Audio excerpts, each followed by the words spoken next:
Hi Victoria, come with me on my solo date. Ang pupuntahan nga pala natin ngayon ay ang Bigway Hotpot. Last year pa nga ito sa Victoria nagbukas. Pangatlong beses ko nang punta dito. Kaso yung una tsaka pangalawa, hindi ako tumuloy kasi sobrang haba ng pila. Mali kasi lagi yung timing ng pagpunta namin dito. Kaya dapat kapag pupunta kayo, mga around 1 p.m. Dun kasi wala silang masyadong customer. Located nga pala to sa 1654 Mackenzie Avenue, Victoria.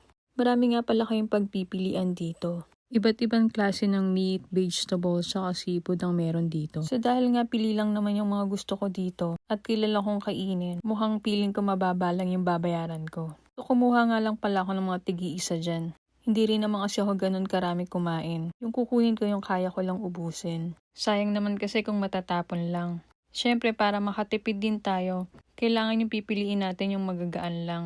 Para magkaroon din ng lasa yung soup natin. So, ito nga pala yung mga napili ko. So, guess what? Magkano kaya yung bill ko dito? Aabot kaya tayo ng mga 30 plus? Kaya tara magbayad na tayo. So, after nga natin kumuha, dito tayo pupunta sa may cashier nila. Dito natin papatimbang yung mga kinuha natin. At syempre, dito na rin tayo order ng drinks natin. So, dahil nga first time ko lang kakain dito, sa dami ng pagpipilian nilang milk tea, naguguluhan ako kung anong dapat kong piliin. So, nag-decide na lang ako yung signature big pot milk tea na lang nila. So, turn na nga pala nating magbayad. So, titimbangin lang natin yung in-order natin. And then, sasabihin na ng cashier kung magkano yung total bill. So, yung worth nga pala ng kinuha ko is $15 lang. Nagulat ako kasi kala ko aabutin ako ng mga $30. So, yun pala $15 lang yung mga nakuha ko. $22 lang yung binayaran ko. Syempre, kasama na yung milk tea. So, yung pinalagay ko na broth, yung collagen. So, after nga nating magbayad, maghahanap na tayo ng table. Buti na nga lang may nakita kagad ako. Parang halos lahat kasi nung kumakain dito, family. Gusto ko nga sana doon sa medyo tago kaso walang available kaya bumalik ako dito sa harap. Habang naghihintay nga ako ng order ko, nakita ko itong gawaan ng mga sauce nila. So, marami kang pagpipilian na sauce. Meron silang Bigway sauce, sesame peanut sauce, seafood soy sauce. May mga ingredients na rin yun. Susundan mo lang yung mga ingredients. Tapos kukuha ka ng lagayan, tapos dun mo na lang pagsasama-samahin. Pinili ko na lang yung Bigway sauce. So, ang una nga palang yung ingredients is yung sugar. Tapos sinunod ko na rin yung sriracha. Tapos yung chili oil. Lagyan ko na rin ng cilantro tsaka green onion. Pagkatapos nun yung vinegar tsaka yung signature na soy sauce nila. Pagkatapos natin makomplete lahat ng ingredients at babalik na tayo sa upuan natin. So, dito nga lang tayo po sa may tapat ng cashier. Medyo matagal din yung hinintay ko.